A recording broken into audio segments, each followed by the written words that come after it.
हा घेण्यात आला आणि भविष्यामध्ये चांगलं काम प्रत्येक विधानसभेमध्ये शिवसेनेच्या माध्यमाने कार्यकर्त्यांच्या माध्यमाने कसं होईल याच्यावरती देखील जी चर्चा या ठिकाणी झाली।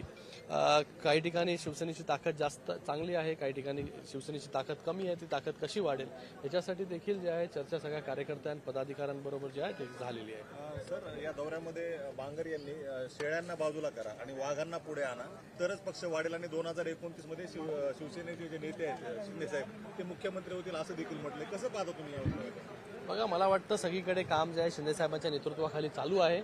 शिवसेनेमध्ये जे आहे सगळे वाघ आहेत, सगळे वाघाच्या हिशोबाने काम करतायत आणि मला वाटतं त्यांच्यामुळेच शिंदे साहेबांनी जो आहे त्यांच्या सहकाऱ्यांबरोबर जे आहे ते उठाव केला 2022 मध्ये आणि 2024 मध्ये एक लँडस्लाईड विक्ट्री शिंदे साहेबांच्या नेतृत्वाखाली या महाराष्ट्रामध्ये मिळाली आणि भविष्यामध्ये चांगलं काम हे सगळ्यांना घेऊन एकत्रितरित्या आम्ही लोक करतोय।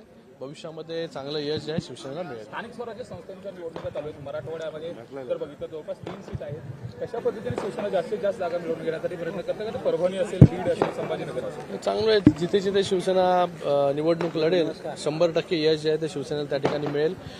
जागेचा विषय जो आहे हा मान्य मुख्यमंत्री असतील, उपमुख्यमंत्री महोदय असतील, हे लोक जे आहेत हे ठरवतात। लवकरच तुम्हाला कळेल। निवडणुकांना अजून अवकाश आहे, परंतु शिवसेना कुठेतरी संघटना बांधणी करून 2029 मध्ये शिवसेनेचा मुख्यमंत्री व्हावं यासाठी ही सगळी मोर्चेबांधणी होती। प्रत्येक पक्ष हा संघटना वाढीसाठी काम करतो। शिवसेना हा तळागाळातील रस्त्यावरचा पक्ष आहे। आज 42-45 डिग्री टेम्परेचर आहे, पण तरी सुद्धा आज सगळे आमचे मंत्री असतील, खासदार, आमदार जे आहे रस्त्यावरती उतरून जे पक्ष बांधणीसाठी काम करतायत, ग्रामीण भागामध्ये जात आहेत। सरकारकडून काय अपेक्षा आहेत, ज्या योजना आहेत त्या पोहोचतायत की नाही, कार्यकर्त्याच्या काय अपेक्षा आहेत, जो गेले अनेक वर्ष जो आहे तो या ठिकाणी काम करतोय, कुठलीच अपेक्षा न ठेवता त्या कार्यकर्त्याला भेटणं, त्या कार्यकर्त्याकडून जाणून घेणं, या सगळ्या गोष्टी ज्या आहेत त्या दौऱ्याच्या माध्यमाने होत आहेत। कुठल्याच निवडणुका नाही। बघा, निवडणुका आल्या तर सगळेच काम करतात, निवडणुका जेव्हा नसतात तेव्हा जो काम करणारा पक्ष हा शिवसेना आहे आणि जो नेता जो आहे 12 महिने काम करतो, 24 तास काम करतो, त्याचं नाव आहे एकनाथजी शिंदे साहेब। सर, ठाण्यामधली 193 एकरची जमीन आहे ते खाजगी मालकीची, वन विभागाची जागा आहे ती खाजगी मालकीची आहे असं समजलं जातं, काय नेमकं? काही लोक जे आहेत ना, ज्यांनी इन्फॉर्मेशन घेत नाही आणि वायफळ बडबड जे त्या ठिकाणी करतात, अशा लोकांना मला सांगायचंय जरा त्याची नीट शहानिशा करावी, त्याची इन्फॉर्मेशन घ्यावी। ठाणे महानगरपालिकेच्या माध्यमाने कुठलीच जमीन जी आहे आणि कुठलंच TDR जे आहे ते कोणाला अजूनपर्यंत दिलेलं नाही।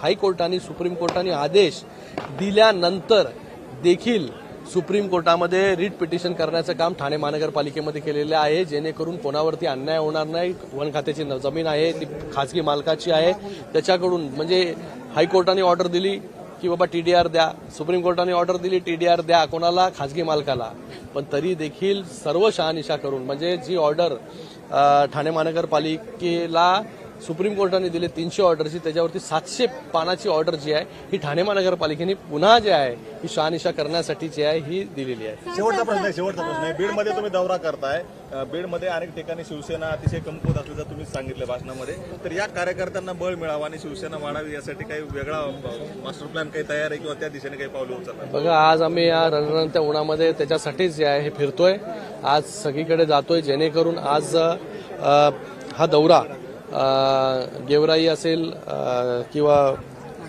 आष्टी असेल, इकडे आलो, आमचे सगळे पदाधिकारी आहेत, सचिव आहेत, सगळ्यांनी आढावा घेतला आणि या आढाव्यातून काही गोष्टी ज्या आता समोर येतात, कळतात, कसा पक्ष चाललाय, मजबूत आहे, कमजोर आहे, तर जिथे जिथे कमजोर आहे तिकडे पक्ष कसा वाढेल याच्यासाठीच आज हा दौरा सुरू आहे।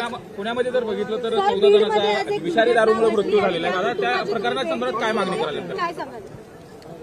आता मी दोघांचे प्रश्न ऐकले, दोघांनी एकमेकांना पुण्यामध्ये विषारी दारूमुळे 14 जणांचा मृत्यू झाला आहे। दुर्दैवी घटना आहे महाराष्ट्राच्या दृष्टिकोनातून, मात्र अशा पद्धतीने अवैध धंदे चालवणाऱ्यांना नेमकं राजकीय पाठबळ अनेक वेळा मिळतं आणि त्यांच्यावरती कारवाई देखील होते। नाही, जो कोण करत असेल त्याच्यावरती कठोर अशी कारवाई जी आहे सरकारच्या माध्यमाने होईल। सर, तुम्ही आता बैठकीत गेले होते, तिथे एक दुर्दैवी घटना घडलेली आहे आणि तिकडे तुम्ही त्या कुटुंबाला भेट दिली, आर्थिक मदत देखील केलेली आहे। एक मुस्लिम कुटुंबीय जे आहे हे माझ्याकडे म्हणजे मी येण्याच्या अगोदर तिथे मला निवेदन देण्यासाठी आले होते. त्यांचा मुलगा जो आहे हा काही दिवसापूर्वी जो आहे हा अपघाती मृत्यू त्याचा झाला होता. परिवाराला मदत म्हणून ते आले होते, पण मी येण्याच्या अगोदर त्यांना हृदयविकाराचा झटका जो त्या ठिकाणी आला आणि हे कळल्यानंतर जे आहे हे आम्ही त्यांच्या घरी गेलो, त्यांच्या परिवाराला भेटलो आणि त्यांना त्यांचं सांत्वन देखील केलं, त्यांना मदत देखील केली शिवसेनेच्या माध्यमाने आणि भविष्यामध्ये त्यांची जी मुलं बाळं आहेत त्यांचं देखील शिक्षण कशाप्रकारे नीट होईल याची